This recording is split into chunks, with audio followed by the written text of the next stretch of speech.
The Stoics understood a truth that modern life often forgets. The mind can become its own worst enemy, overthinking. Constantly turning problems over in your head, worrying about the future, replaying the past, creates suffering that is often worse than the situation itself. As Epictetus wisely said, "We suffer more in imagination than in reality." The Stoic approach to overthinking is not to silence the mind by force, but to train it, to return it gently to what is within our control. In Stoic philosophy, peace of mind comes not from having all the answers, but from knowing what you can influence. Most of our mental noise comes from trying to control the uncontrollable. What others think, what might happen tomorrow, what already happened yesterday. But the Stoics teach us that calm is a choice, one that begins the moment we center ourselves in the present, in logic, and in acceptance of what is. 1. Deep and rhythmic breathing, the Stoic gateway to inner stillness. In the rush of daily life, it's easy to forget one of the most powerful tools ever given to us, our breath. We often think of control in terms of managing time, emotions, or people. But the first and most essential form of control is over our own breath. For the Stoics, mastery of the self begins with mastery of the present moment. And nothing anchors us more firmly in the now than deep, conscious breathing. Modern neuroscience confirms what the ancient Stoics intuited. Breathing deeply and rhythmically stimulates the parasympathetic nervous system, calming the body and slowing down racing thoughts. When your mind feels like a storm of unfinished tasks, worries, and conversations, you can begin to reclaim control through something as simple as inhaling for 4 seconds, holding for 4, and exhaling for 4. This isn't just a wellness hack. It's a philosophical practice. Epictetus once said, "No man is free who is not master of himself." Deep breathing is a form of self-mastery that doesn't require silence or retreat, only awareness. Imagine you're facing a stressful situation, perhaps an argument, a deadline, or a moment of self-doubt. Instead of reacting immediately, take a breath. That pause, however short, is a declaration. I choose how to respond. This breath becomes a Stoic shield, not to escape the world, but to meet it with strength. Over time, you begin to notice that breathing deeply doesn't just calm the body, it creates space in the mind. Space for reason to intervene. Space for judgment to settle. Space for values to guide action. Seneca often warned against reacting impulsively, for it is not events themselves that disturb us, but our judgments about them. A calm breath is the beginning of clearer judgment. This practice doesn't require hours of meditation. It can begin now, wherever you are. You can train your breath like a muscle, at red lights, before meetings, while waiting in line. It becomes a form of micro-meditation, Stoic in nature, subtle yet powerful. Reflection. In a world that rewards urgency, stillness becomes a rebellion. And the first step to stillness is breath. Ask yourself, when was the last time you truly breathed? Not just to survive, but to return to yourself. The next time your mind feels noisy, don't try to silence it. Breathe through it. You may find that peace isn't something to chase, but something already within, waiting patiently behind a single mindful breath. 2. Journaling to untangle the mind, a Stoic ritual for inner clarity. The mind, left unchecked, can become a maze. Thoughts looping endlessly, worries colliding, emotions entangling themselves into knots too complex to unravel in silence alone. The Stoics understood this long before the modern era gave journaling a trendy label. For them, writing wasn't merely a method of recording life. It was a sacred act of cleansing the soul. It was how one made sense of chaos and turned vague feelings into structured understanding. Marcus Aurelius, perhaps the most famous Stoic emperor, journaled daily, not for an audience, but for himself. His meditations were never meant to be published. They were private reflections, written in the quiet hours of early morning or late night, to remind himself of what truly mattered. This practice was his therapy, his anchor in the storm of power, war, and political pressure. Writing forces you to slow down. It demands coherence. And when you write not for style but for truth, something shifts internally. A worry that seemed enormous when trapped in your chest may shrink as it takes form on paper. A fear you couldn't name suddenly reveals its roots. A decision you've been avoiding starts to show its shape. The act of journaling brings order to the mental clutter, much like organizing a messy room, each word a movement toward peace. You don't need a fancy leather notebook. You don't even need to write every day. What matters is sincerity. Ask yourself, what am I feeling right now and why? What story am I telling myself? What would a wiser version of me advise in this moment? These are not just writing prompts. They are philosophical tools, sharpening the blade of your self-awareness. Even more powerfully, journaling builds a track record of your internal world. Over time, you can look back, not to dwell in the past, but to see patterns. You'll see how many of your past anxieties never materialized, how you grew through things you once feared. This creates an inner resilience grounded in self-observation. And the best part? A journal never judges. It never interrupts. It allows your inner voice to speak without shame, which in itself is a kind of healing. Reflection. We often say we don't have time to write, but in truth, we don't have time not to. A restless mind will always seek an outlet, and if we don't give it a healthy one, it will choose destructive paths instead. Ask yourself, what part of me is waiting to be heard, not by others, but by me? Maybe it's time to meet that part, not through noise, but through the quiet honesty of ink on paper. 3. Reducing exposure to unnecessary information. Clearing mental clutter the Stoic way. The world doesn't suffer from a lack of information. It suffers from a lack of clarity. We live in an age where our minds are constantly under siege. Notifications, breaking news, endless scrolls, unsolicited opinions. They flood our attention like a dam that's cracked open. While modern society celebrates being informed, the Stoics would remind us that too much input without reflection becomes noise, not knowledge. Epictetus warned against paying attention to things beyond our control. And in today's world, that might include the 24-hour news cycle, the latest viral outrage, or the curated lives of strangers on social media. He would urge us to ask, does this concern me? Is this within my domain? And if the answer is no, we should let it go. Not out of apathy, but to protect our peace. Information isn't inherently harmful, but indiscriminate consumption is.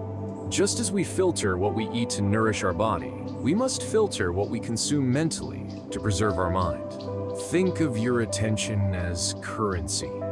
Every time you give it to gossip, speculation, or trivial drama, you're spending something precious, and you never get it back.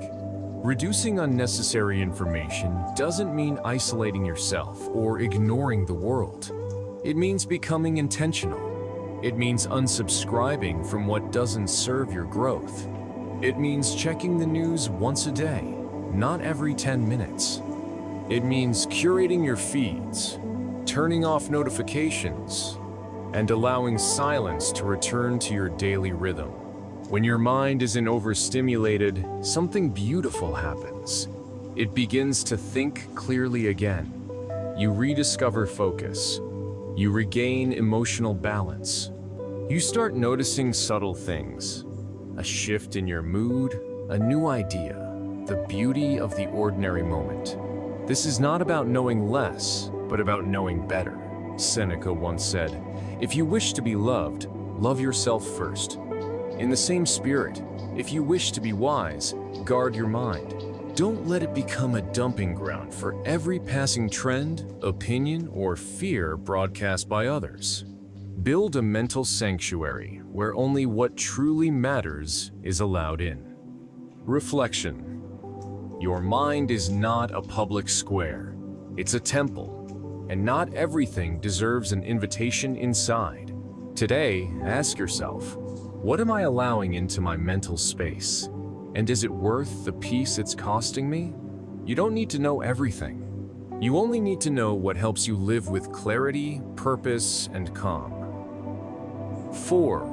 Training yourself to focus on the present moment. The Stoic art of returning to now. The human mind is a time traveler. It drifts constantly, regretting the past, fearing the future, replaying conversations, imagining outcomes. Yet amidst this mental wandering, life itself quietly unfolds, always in the present. The Stoics knew this deeply. To them, wisdom wasn't found in perfect plans or flawless memories, but in the art of being fully awake to the now. Marcus Aurelius, writing to himself in the solitude of his tent, reminded, "Do not waste what remains of your life in speculating about others. Concentrate on what you have to do now." These weren't just poetic lines. They were battle-tested truths from an emperor who faced war, betrayal, and death daily. And yet, he returned again and again to the same discipline. Focus on the moment at hand. Training yourself to live in the present is not about ignoring the past or neglecting the future. It's about refusing to be consumed by them. It means recognizing that this breath, this task, this moment is where your life actually happens. You cannot control what was. You cannot predict what will be, but you can choose what you give your attention to right now. Start small. When you eat, truly taste. When you listen, really listen. When you walk, feel your steps. These simple acts of mindfulness are not trivial. They are radical in a world addicted to distraction. They are acts of resistance against the mental fragmentation that steals your clarity and peace. The Stoics practiced presence not through meditation apps, but through constant reminders. Am I fully here? Am I acting with intention? Presence was their compass, bringing them back from anxiety, grounding them in action, and helping them remain calm even in the face of storms. And here's the deeper truth. Most of our suffering doesn't come from the present moment. It comes from our mental arguments with it. We wish it were different, or better, or over. But the moment doesn't need to change for us to find peace. We need to change our relationship to it. Presence is a skill. It requires practice. But the more you train it, the more you'll notice its power. Time slows down. Emotions settle. You become a witness to your life, not just a reactor. And from this calm place, your decisions become clearer, your actions more deliberate, and your days more meaningful. Reflection. The present moment is the only place where your life truly exists. Yet how often do we run from it? Into memories, into fears, into noise. Today, ask yourself, what would it feel like to simply be here, fully, unapologetically, now? You don't have to escape this moment. You just have to arrive. 5. Limiting time on social media. Reclaiming your mind from the noise. There's nothing inherently wrong with social media. At its best, it connects us, informs us, and even inspires us. But at its worst, it becomes a mental trap, a carefully designed system that hijacks our attention, fuels our insecurities, and scatters our focus across 1,000 empty directions. The Stoics, if they were alive today, wouldn't necessarily tell us to delete our accounts, but they would urge us to ask, is this aiding my virtue or draining my soul? Seneca once warned of spending too much time on the pursuits of others, writing, "You must linger among a limited number of master thinkers and digest their works, if you would derive anything that will settle firmly in your mind." What he meant then is even more urgent now. Not all input is nourishment. Not all content is worthy of your mind. And not all digital interaction is real connection. Social media tempts us with the illusion of productivity, the illusion of belonging, and the illusion of control. You might scroll for just 5 minutes, only to find yourself disoriented, anxious, and emotionally drained an hour later. What happened? Your attention, your most valuable asset, was slowly siphoned away, one tap at a time. Limiting your time on these platforms isn't about becoming antisocial. It's about becoming intentional. It's about refusing to live your life secondhand through the filtered images and highlight reels of others. It's about carving out space for your own thoughts, your own dreams, your own clarity. Start by noticing how you feel after using social media. Not during, but after. Are you lighter or heavier? Inspired or subtly envious? Do you feel more focused or more fragmented? Your body will tell you the truth, even when your mind makes excuses. The Stoics practiced self-rule, a mastery over desires, impulses, and distractions. They would see social media not as evil, but as a challenge. Can you engage with this tool without becoming its slave? Can you use it in alignment with your values? Set boundaries. Maybe it's 30 minutes a day. Maybe it's no phone in the first hour of your morning. Maybe it's unfollowing accounts that trigger envy or comparison. Whatever it looks like for you, understand that every moment you reclaim is not a loss of entertainment. It's a return to your sovereignty.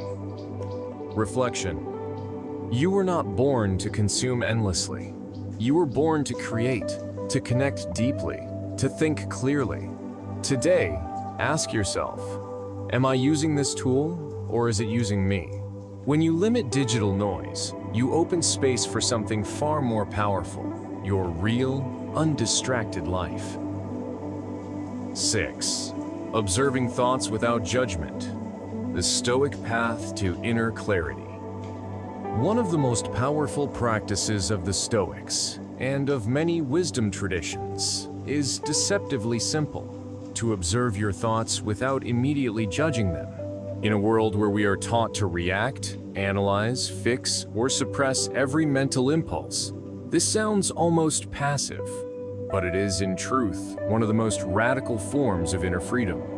Our minds generate thoughts constantly. Some are helpful, others harmful. Some are inspiring, others disturbing. Yet all of them, like clouds in the sky, come and go. The mistake is thinking we are our thoughts, or that every passing idea demands our belief or reaction. Marcus Aurelius, in his Meditations, often reminded himself, "You have power over your mind, not outside events. Realize this, and you will find strength." Observing your thoughts without judgment is not ignoring them. It's seeing them clearly, without being swept away. It means saying, here's a thought of fear, or there's anger, without becoming consumed by it. It means watching the mind with gentle awareness, not with panic or shame. This stance creates distance, not cold detachment, but calm perspective. Imagine you are sitting by a river. Your thoughts are leaves floating by. You don't have to pick up every leaf. You don't have to analyze each one. You just notice, acknowledge, and let them drift. This doesn't make you passive. It makes you sovereign, no longer ruled by your emotions or hijacked by mental noise. For the Stoics, this kind of inner observation was essential to wisdom. Epictetus taught that it's not events that disturb us, but our opinions about them. And our opinions are built from unchecked thoughts. By observing them calmly, we begin to see their patterns, their triggers, their lies, and most importantly, their impermanence. Modern neuroscience backs this up. Mindfulness reduces stress, increases focus, and lowers emotional reactivity. But long before science, the Stoics were already practicing it. Not by sitting cross-legged in silence, but in battlefields, courtrooms, and thrones. They watched their own minds so they could act, not react. The next time your mind spins a story of fear, self-doubt, regret, don't try to silence it. Watch it. Watch how it rises, how it peaks, and how, if you don't feed it, it dissolves. You are not your thoughts. You are the space in which thoughts arise. Reflection. Peace doesn't come from having no thoughts. It comes from no longer being at war with them. Today, give yourself permission to observe without rushing to fix. Ask yourself, what happens if I stop fighting my mind and simply start watching it with compassion? 7. Making time for peaceful solitude. The sanctuary within. In a noisy world, solitude has become a forgotten art, almost a rebellion. We fill our days with voices, notifications, background music, opinions, and chatter. The moment we're alone, we reach for something, anything, to drown the silence. But for the Stoics, solitude was not a void to escape from. It was a sacred space to return to.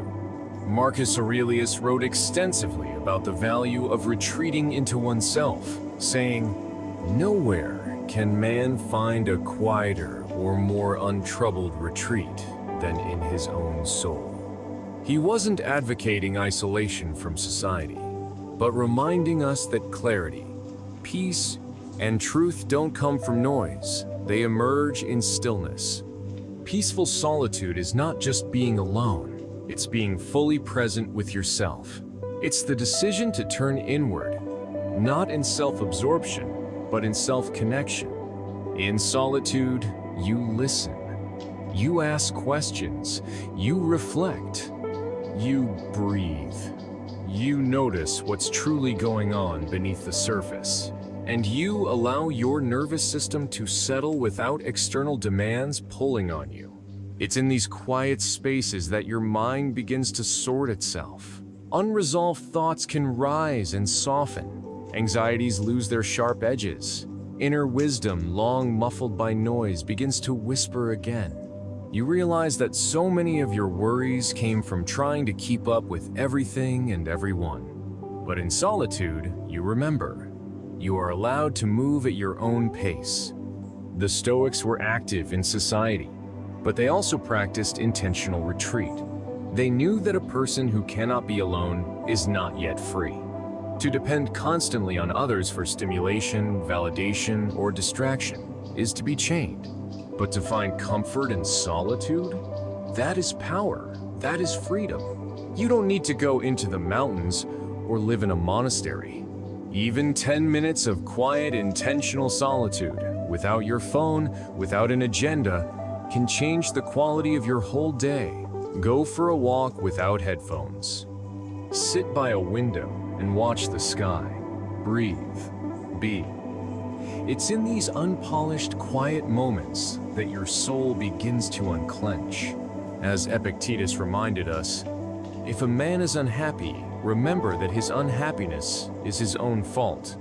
Not in a harsh sense, but because often we ignore the simple solutions. And solitude, real, restorative solitude, is one of them.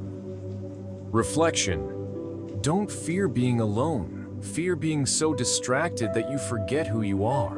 In solitude, you don't lose the world. You finally return to yourself. Today, ask gently, when was the last time I truly sat with myself? Not to fix, not to scroll, but simply to listen. 8. Simplifying your daily schedule and priorities. The Stoic discipline of less but better. In our modern lives, busyness has become a badge of honor. We wear overloaded calendars like trophies, convinced that the more we do, the more we matter. Yet deep down, we know something's off. We move fast but feel lost. We're productive but not peaceful. The Stoics would see this not as progress, but as distraction. True wisdom, they believed, lies not in doing everything, but in doing what matters. Marcus Aurelius, the Stoic emperor, governed an empire, led armies, and still found time to reflect deeply each day. How? Through intentional living.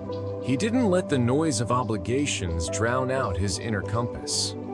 He wrote, "If you seek tranquility, do less. Or more precisely, do what's essential. Then do it better." Simplifying your schedule is not about laziness. It's about clarity. It's asking, what is truly essential today? What am I doing out of fear, guilt, or habit? And what am I doing out of genuine purpose? Many of us are chasing goals we don't believe in, saying yes to things we should release, and clinging to expectations that drain us. Start small.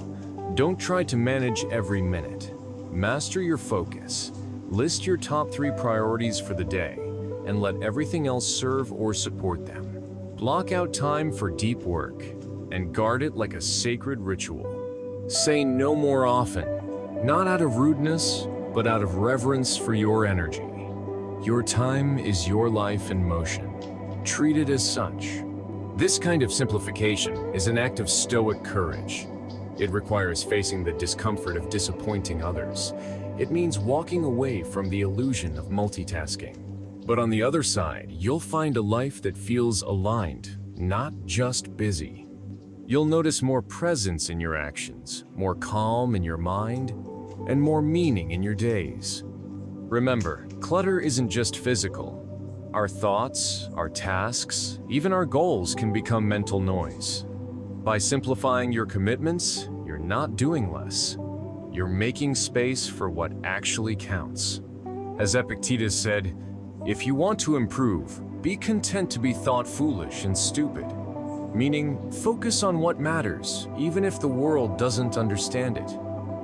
Reflection. A meaningful life is not about how much you fit into your day. It's about how aligned your actions are with your values. Today, pause and ask, what can I release so I can return to what truly matters? Simplification isn't sacrifice. It's a return to center. 9. Reading philosophy or timeless wisdom texts. Feeding the mind with enduring truths. In the rush of modern life, we often consume information like fast food, quick, shallow, and forgotten as soon as it's digested. We scroll endlessly, seeking stimulation, not substance. But what if the soul, like the body, needs a different kind of nourishment? What if instead of being flooded by noise, our minds craved depth, silence, and timeless wisdom? The Stoics knew this well. They treated philosophy not as theory, but as medicine for the soul. Seneca once said, "We should treat the mind as a field. If you don't cultivate it with something useful, weeds will grow." Reading great works, not for entertainment, but for transformation, was a daily discipline for the Stoics. To read philosophical or wise texts is to pause and engage in a different kind of conversation. Not with people shouting for your attention, but with minds that have endured for centuries. Whether it's Epictetus, Confucius, Lao Tzu, Aurelius, or the sacred texts of spiritual traditions, these writings invite us to slow down and listen to eternal truths whispered through time. When you read wisdom, something remarkable happens. You rise above the day's noise. You stop reacting and start reflecting. Your mind is reminded of the bigger picture. You become less obsessed with trivial victories and more committed to inner integrity. You realize that what troubles you now has also troubled emperors, slaves, monks, and kings. And that clarity brings calm. This doesn't mean you must understand everything at once. Some texts are dense, obscure, even contradictory at times.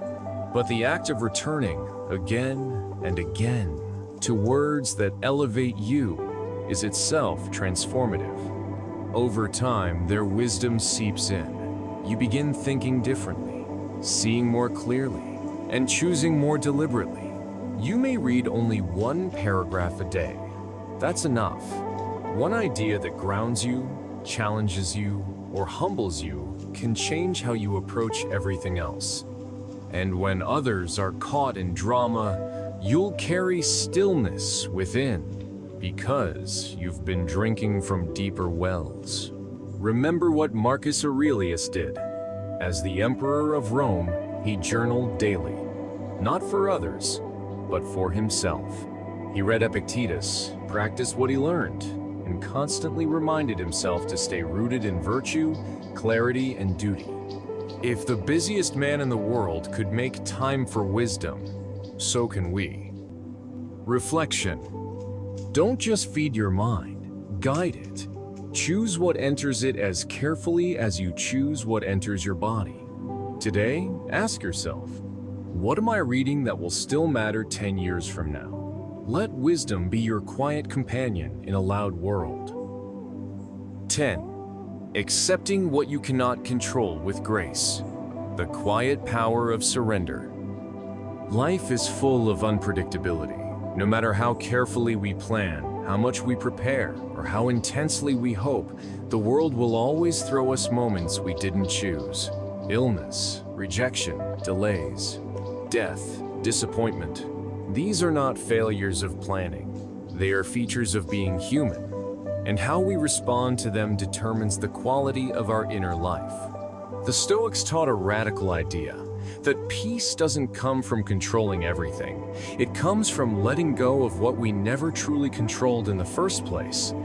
Epictetus, once a slave, wrote, "Some things are up to us, and some things are not." This distinction is the foundation of Stoic tranquility. It means you can act with courage, effort, and intention, but you must release your grip on outcomes. You plant the seed, but you don't control the rain. Accepting what you cannot control is not passivity. It is the opposite of giving up. It is choosing your power wisely. You stop wasting energy trying to bend the universe to your will, and instead direct that energy inward, to your attitude, your choices, and your character. This is not easy. It requires humility to admit your limits and strength to keep showing up anyway. It's easy to rage at fate, to obsess over what should have been, or to spiral into frustration. But these reactions only deepen our suffering. What heals us is acceptance, a soft but powerful yes to what is. The Stoics believed in amor fati, the love of fate, not just tolerating what happens, but embracing it as something that can serve your growth. Even pain, even setbacks, especially those, this doesn't mean pretending to be happy when you're not. It means facing life with open eyes and an open heart. In practice, this could look like breathing deeply instead of arguing with reality. It could mean responding to change with curiosity instead of fear. It could mean saying, this too is part of the path, even when it hurts. The more you practice this, the freer you become. Because what's truly heavy is not the situation, but your resistance to it. The moment you stop fighting what you cannot change, something softens inside. Your mind clears, your heart opens. You begin to walk with grace, even in the storm. Reflection. Control is not strength. Surrender to what's beyond your reach is. Today, ask yourself, what pain am I holding on to simply because I haven't let go? The peace you seek is already here, beneath the weight of your resistance.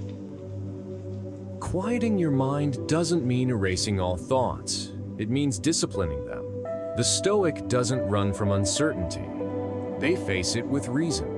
These 10 strategies aren't about escaping your thoughts, but about organizing them, questioning them, and ultimately mastering them. In doing so, you reclaim your inner stillness, a place where clarity lives and peace begins.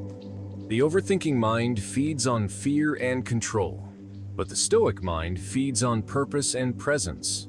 When you stop letting your thoughts drag you into imagined chaos and start anchoring them in what you can do right now, a quiet strength emerges. And in that space, not only do you calm the noise, you begin to hear the wisdom underneath it.